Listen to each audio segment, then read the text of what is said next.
Olá, tudo bem? Aqui é o professor Eduardo. Estamos aqui para mais uma aula de teologia bíblica.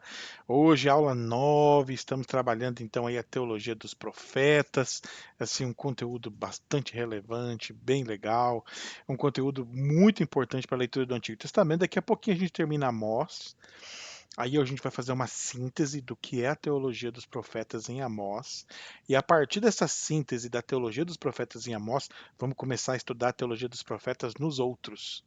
E aí eu vou mais pontuando. Eu estou fazendo Amós dessa forma, texto a texto, para te mostrar como identificar a teologia, como é que a gente pode analisar nela.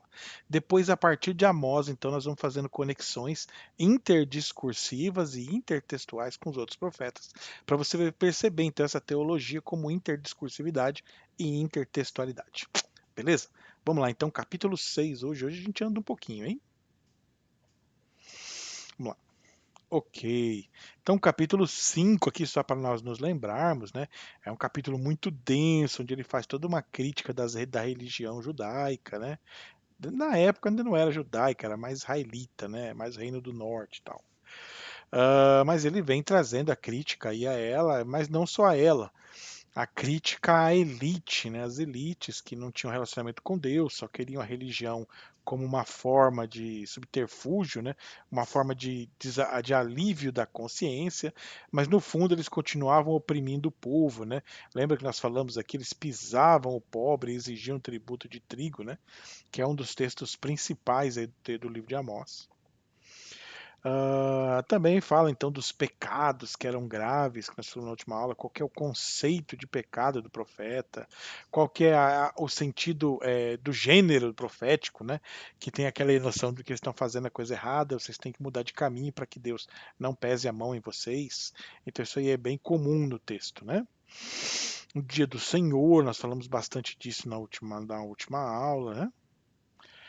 Começamos a falar do sacrifício, vamos falar depois de novo. O sacrifício vai voltar em todos os profetas, né? É um dos temas principais dentro da teologia do Antigo Testamento, tá? E vamos então para o capítulo 6. Vamos pegar o que, que ele fala aqui, como é que ele começa, né? Ele começa bem legal, né? Ai de vós que andam à vontade em Sião, e ai dos que vivem sem receio no monte da Samaria. É legal, mas eu já vi uma outra versão que eu gosto mais. Deixa eu ver aqui se eu acho ela para vocês. Tem uma outra versão, deixa eu ver se eu acho aqui. Essa aqui já é boa. Essa aqui, a Almeida Revista e Corrigida. Ai dos que vivem sossegados em Sião. Vê que na Ara já não dá para pegar tanto isso, né? Os que vivem, os que andam à vontade. Andar à vontade, como que os que andam à vontade é ser ruim? Aí, quando você pega a RC, já entende que andar à vontade é o sossegado. Mas por que que sossegado então vai tomar bronca? O que que ele está querendo dizer? Ó, NTLH. Ai dos que têm uma vida boa em Jerusalém e estão sossegados em Samaria. Vida boa também não ficou legal. Vamos tentar olhar mais um pouco. NVI. Ai dos que vivem tranquilo, sossegado. Tranquilo deu como sinônimo, então não tem muito. Pô, será que eu não vou achar aquela versão do que eu gosto? Ai dos que vivem tranquilos, na pastoral também é assim, ó. Vamos ver. Testemunho de Jeová foi aqui que eu vi. Ai dos que andam despreocupados em Sião. Até que foi bem, hein? O testemunho de Jeová aqui. Eu prefiro despreocupados do que sossegados. Para mim, o testemunho de Jeová foi mais feliz do que as outras versões que eu apontei até agora. Tá? Porque despreocupados é bem melhor do que sossegados, é melhor do que andam à vontade, é melhor do que têm uma vida boa. Não explica nada, entendeu? É melhor do que vivem tranquilos. Tem uma versão, eu não lembro qual que é então. Os que vivem comodamente, ó, esse aqui é uma Bíblia brasileira, não. A Bíblia Ave Maria, comodamente. Vamos tentar. Poxa, ninguém chegou naquela versão que eu tinha visto. CNBB, vamos ver se era CNBB. Os que vivem tranquilos também não era. Poxa vida. Agora me pegou, nem lembro qual que era a versão então que eu vi. A versão que eu vi é Ai dos que andam à toa em Jerusalém. Gostei demais dessa versão, os que andam à toa. Mas o que que eu quero dizer aqui, né, gente? Você vai falar, o que isso tem a ver, professor, né? Deixa eu pegar aqui para vocês verem se foi no hebraico que eu vi os que andam à toa. Aqui ele está como repousados, seguros, os arrogantes, né? Dos que são arrogantes, dos que estão em repouso, tranquilos. Ok, vamos lá para o nosso texto então inicial. Ai dos que andam à vontade. Não é bom, eu prefiro o testemunho de Jeová. Vamos ler um pouquinho o testemunho de Jeová. Ai dos que andam dos despreocupados e dos que confiam no monte da Samaria. Por que que esse aqui é o melhor? Porque o texto está falando daquelas elites que não estavam nem aí para o que estava acontecendo. Por isso que eu gostei daquela versão dos que andam à toa. E alguma outra versão que eu tenho que não achei aqui, teria que pesquisar. Não foi online, talvez tenha sido algum dos meus livros, algum dos meus que eu tenho aqui, a Bíblia física. Mas os que andam à vontade, a gente tem que interpretar, né? Não é à vontade, é os que estão à toa, os que não estão nem aí, o mundo está acabando, as pessoas estão passando fome, o povo está sendo explorado, a Samaria está vindo aí para deportar e eles estão lá, tipo assim, eu estou tranquilo, eu tenho dinheiro, eu faço o que eu quero, nenhum mal vai me acontecer, eu estou aqui do lado do templo do Senhor, o Senhor me protege, o Senhor é comigo, eu sempre sacrifico uma vaquinha para ele, ele não vai deixar mal nenhum chegar à minha casa. Então, quando ele fala, ai dos que andam à vontade, dos que vivem sem receio, é esse tipo de crítica. Por isso, despreocupados lá da Testemunho de Jeová ficou legal a tradução. Homens notáveis da principal das nações, aos quais vem a casa de Israel. Passai a Calné e vede, e dali ide a grande Ramate, depois descer a Gate. Ele pegou os quatro lados, indo para um lado para o outro, né? E da Gate dos filisteus. Aí ele pergunta: sois melhores que esses reinos? Bateu forte, né? Então, olha lá, ele começa assim: ai daqueles que vivem à toa, porque estão se achando seguros, estão achando que eles são os eleitos, que mal nenhum vai acontecer. Aí ele fala: então tá, olha os seus vizinhos aqui, passa ali em Calné para você ver o que aconteceu. Passa ali em Ramate, vai ali em Gate dos filisteus. Aí eu pergunto para vocês: vocês acham que vocês são melhores que esses outros povos? Ou será que o seu território é maior, né?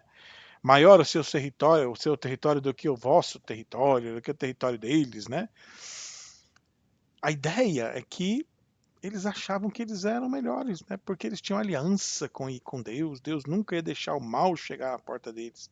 Mas só que, assim como Jeremias e outros profetas, eles vão questionar que esses camaradas estão querendo manipular Deus, eles mudar de vida não tinha não. Então eles continuavam oprimindo o povo, perdão, fazendo o povo sofrer e achava que Deus estava com eles. Não, vai acontecer nada conosco, não. Deus está conosco. Deus fez uma aliança com Abraão, não vai acontecer mal nenhum. Aí o profeta continua no verso 3. Vós imaginais estar longe o dia mal e fazeis então chegar o trono da violência. Aí, ó.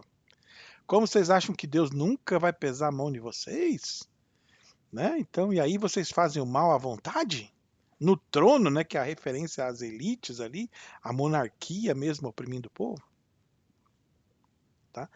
Então ele traz bem essa tona, aqui está bem clara já a teologia do profeta, ainda retomando aquilo que ele vem dizendo, que é a crítica às elites, né?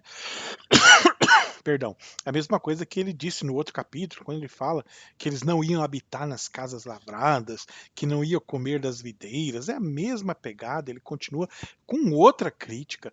Por isso são várias profecias soltas que depois são colecionadas, né, e colocadas em ordem, mas o conteúdo você vai ver que é muito parecido, porque é o mesmo profeta direcionando ao mesmo povo.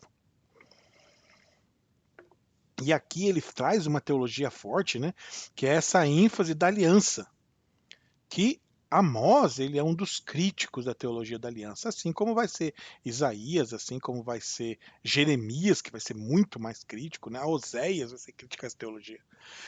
Porque a ideia que eles tinham de aliança era uma ideia torta. Eles tinham a ideia de que Deus era com eles porque eles tinham culto, porque eles praticavam a religião, porque eles sacrificavam a Javé, então eles achavam que mal nenhum ia acontecer e que Javé estava com eles. Como se Deus estivesse preocupado com o templo ou com o sangue de touro, de vaca lá que ele sacrificasse. Né? Os profetas estão chamando a atenção disso, que isso daí não é nada. O que Deus queria era mudança de vida, né? Ele já fala isso no capítulo 5: buscai a justiça e vivei, né? Várias vezes. Aqui, ó, no capítulo 6, no verso 3, ele continua: vós que imaginais estar longe o dia mau. Verso 4, ó, que dormis em camas de marfim. Então ele está pegando a elite com vontade. Que vos espreguiçais sobre o vosso leito, e comeis os cordeiros do rebanho e os bezerros da cevadouro, que cantais à toa, acho que estava aqui embaixo, eu que estava lendo o verso errado, à toa ao som da lira, e inventais como Davi instrumentos para vós mesmos. Ok? Então ele está pegando aqui os camaradas que só queria saber de festa, do bom e do melhor, ó, que bebeis vinho em taças e vos ungis com mais excelente perfume. Óleo, aqui não é óleo, é perfume, porque é óleo perfumado, né? Mais excelente perfume, mas não vos afligis com a ruína do povo. Puxa vida. Agora presta atenção comigo como esse texto é atual. Esse texto é atual. Ele tá o profeta pondo o dedo na cara, bem isso mesmo o termo, daquelas elites que vivem só comendo do bom e do melhor e não estão nem aí para a pessoa que está sofrendo. Ainda mais o irmão deles, que é o que está sofrendo. Ainda é isso. Não é só aquele que é o irmão deles que está sofrendo. O que para o profeta era a quebra da aliança. Porque para o profeta a aliança era justamente o cuidado de irmão. Como eu posso ver meu irmão sofrer e não tá nem aí para ele. Só pensar em mim mesmo. Só... É tipo assim, isso não é problema meu. Quem mandou ele não estudar? Quem mandou ele não trabalhar? Quem mandou ele não ter dinheiro? Né? Quem mandou ele não ter sucesso? Eu tenho sucesso, eu tô de bênção. Deus cuida de mim. Agora ele vai ter com Deus. Entendeu? Então, essa teologia o profeta está questionando. O profeta já percebe a ideia da necessidade de se afligir com o sofrimento do outro. Se afligir com o sofrimento do outro é cumprir a aliança. Ok? A aliança envolve essa ideia de que eu tenho que sentir o sofrimento do outro. Isso é muito forte para os profetas. E para os profetas, quando eu não estou nem aí para o sofrimento do outro, só quero saber de mim mesmo e do meu lucro, aí para o profeta isso é um rompimento da aliança, então. Ok? Bem diferente aí de uma teologia bagunçada que existe. Portanto, agora ireis em cativeiro. Então a teologia aqui, o gênero profético, né? Vocês fizeram isso errado, logo serão castigados. Ireis em cativeiro entre os primeiros que forem levados cativos. Então ele já está aqui falando com todas as palavras o que vai acontecer com o povo. E cessarão as pândegas dos espreguiçadores. Gosto muito dessa frase. As pândegas. O que é isso, professor? As pândegas dos espreguiçadores. Se tiver um texto assim difícil, você quiser uma resposta rápida, eu vou te dar a dica. Eu sei, tá? Mas eu vou te dar a dica para você achar. Você vem aqui no NTLH, que o NTLH já traduz, ó. Vocês serão os primeiros a serem levados como prisioneiros para fora do país. E não haverá mais banquetes alegres. Olha lá. As pândegas dos espreguiçadores. As pândegas é os festejos, né? Daqueles que estão aí espreguiçados, né? Só na vida boa, enquanto o povo está sofrendo. Enquanto o povo está sofrendo. Verso 8, voltando lá para nossa área, né? Aqui. Jurou o Senhor Deus por si mesmo, o Senhor, Deus dos exércitos, disse. Então isso aqui é importante. Esse monte de repetição do nome de Deus tem muito sentido, tá? É porque no português não, mas no hebraico tem, né? Então no hebraico, okay, vou só abrir aqui para vocês rapidinho, para vocês darem uma olhada. Ó. Enquanto esse monte de repetição do nome de Deus, eu sempre paro para olhar. Deixa eu pegar aqui uma BHS aqui para ficar fácil para nós. Não, essa não. Aqui.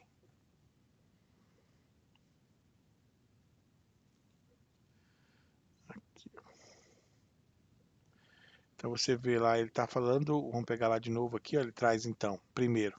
Eu tenho uma outra nova aqui, essa daqui, ó, está legal também. Aqui, verso 8. Jurou o Senhor, então o primeiro Senhor aqui é o Yahvé, né? No caso aqui ele trouxe Adonai, ó. Nem Yahvé não é, tá como Adonai, é difícil, hein? Adonai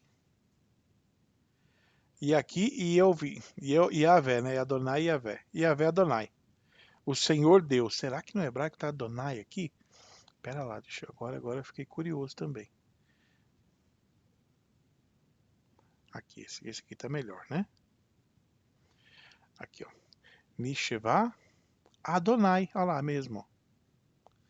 Adonai. Adonai Yahvé. Olha lá, o Senhor Deus. O Senhor Yahvé, né? Aí ele traz aqui, aqui de novo, ó. Ele traz então Neshem Yahvé. E traz de novo outro nome. Então o que, que ele está fazendo? Ele está trazendo vários títulos de Deus diferentes. Isso era comum na tradição judaica. Então quando ele fala aqui o primeiro 6:8, o Senhor Deus, ele traz Adonai e Yahvé. Jurou Adonai e Yahvé por si mesmo. Aí ele traz Yahvé, aqui Deus dos exércitos, que aí é o Tsabaote. Só que Elohim Tsabaote ele colocou? O que, que ele colocou lá? Deixa eu voltar. Deus falou a si mesmo. Aqui, 8.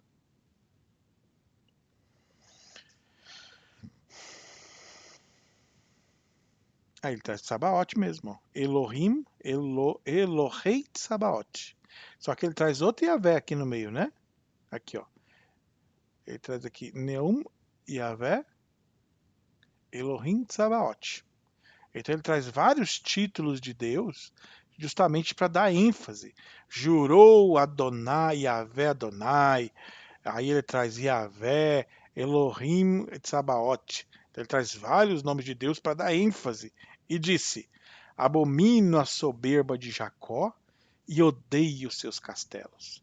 E abandonarei a cidade e tudo que nela há. Então ressalto aqui, ó. Abomino a soberba de Jacó. Eu vou, professor, mas por que ninguém prega isso, né? Na teologia da prosperidade, vocês nunca vão ouvir alguém pregando isso. No mundo de teologia da prosperidade. Porque é justamente o que ele está falando, que Deus abomina essa soberba, esse querer ser bom, esse querer ser o eleito, esse querer ser o melhor, esse querer ser o especial. Não. Deus quer o simples. Já que a gente não entendeu Jesus falando isso no Novo Testamento, está muito claro. Jesus lê isso aqui com uma clareza total, né? Olha, o mais importante é essa criança que sentou no colo dele, que o maior no reino dos céus é o menor, né? O primeiro será o último. Jesus lê isso com muita clareza no Novo Testamento. Aqui demonstrando o que é o querer de Deus e não essa soberba, esse desejo de ser melhor, de estar acima dos outros. No final, o resultado desse desejo, dessa soberba, é que Deus abandonaria então a cidade e tudo que nela há. E aí ele vem falando ainda sobre essa invasão. Se numa casa ficarem 10 homens, também esses morrerão. Então 100% ia ser destruído. Se porém um parente chegado o qual os há de queimar, toma os cadáveres para levar fora de casa e diz ao que estiver mais interior: haverá outro aí contigo? E esse responder: não há. Então lhe dirá: cala-te, não menciones o nome do Senhor, senão você também vai junto. Né? Pois eis que o Senhor ordena, e será destroçada em ruínas a casa grande e a pequena feita em pedaços. Okay? Então a casa grande era justamente aquela elite que seria destruída. E por que você tem que calar-se? Porque a pequena também ia junto. Ou seja, na hora do exílio, a elite ia ser destruída, mas isso ia respingar e o povo também iria sofrer. Mesmo a casa pequena também seria esmigalhada. Ó, poderão correr cavalos na rocha e lavrá-la com bois? No entanto, haveis tornado o juízo em veneno e o fruto da justiça em amargura, a losna em amargura. Novamente, aquela ideia da justiça torcida, né? Que é tão cara aí a teologia do profeta.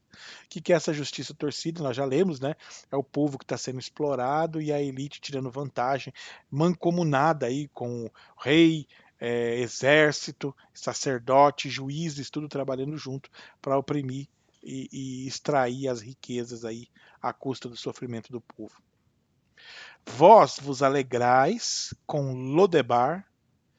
Lodebar no hebraico é não palavra, né? Não palavra. Vós vos alegrais em não ouvir a palavra de Deus, seria essa a ideia.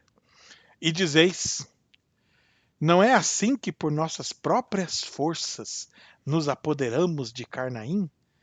Que por nossas próprias... Então, Yahvé não fez nada, quem fez é eles, né? Pois eis que levantarei sobre vós, ó casa de Israel, uma nação, diz o Senhor Deus de Israel, a qual vos oprimirá. Aqui está bem claro o exílio, né? A qual vos oprimirá, desde a entrada de Ramate até o ribeiro de Arabá. Ok? Então a referência é o exílio que viria sobre eles, mas fica claro aqui nesse texto já que é principalmente sobre a elite, principalmente sobre os líderes, principalmente aí sobre aqueles que estavam oprimindo o povo. E já vamos fechando então a teologia de Amós. Daqui para frente, os próximos capítulos, tem mais um ou dois temas aí que destacam, mas ele fica agora retomando. Não é que ele fica retomando, é que ele não escreveu um livro. Ele escreveu várias profecias, na verdade ele pronunciou várias profecias, que foram colecionadas por ouvintes, por discípulos, e depois foram juntadas no livro. Por isso que dá esse tom de repetição. Não é que repetição, um professor ele falou num dia, outra professora ele falou no outro, outra ele falou no outro, e depois isso aí foi tudo juntado e se transformado num livro. Por isso que dá essa impressão de repetição. Ok? Então, olha, gente, hoje nós ficamos por aqui, hoje foi mais tranquilo, né? Ele trouxe alguns temas, é importante, a crítica da eleição, ele vai trazer de novo no capítulo 9 essa crítica da eleição. Ele traz então a questão da violência, da opressão, que ele continua batendo aí na tecla, nós falamos aqui, né? A crítica às festas, aquelas pessoas indiferentes, eu acho que esse é um dos grandes temas aqui do capítulo, né? Um dos grandes temas teológicos é essa alienação, né? Enquanto para mim está tudo bem, eu tenho tudo do bom e do melhor, eu não estou nem aí para o outro que está sofrendo. Então essa indiferença e alienação é altamente criticada aqui pelo profeta. Né? Porque, e principalmente porque era uma referência às lideranças que não estavam nem aí para o povo. E aí a resposta é que Deus também não está nem aí para eles. Né? Então é bem essa aqui a pegada do texto. Tá? A crítica, ele continua com aquele tema da justiça, né? E termina dizendo que Deus então levantaria uma nação que colocaria eles no eixo, que ia então oprimi-los pelo que eles fizeram ao povo. Gente, fico por aqui então. Próxima aula nós continuamos com teologia em Amós. Até mais.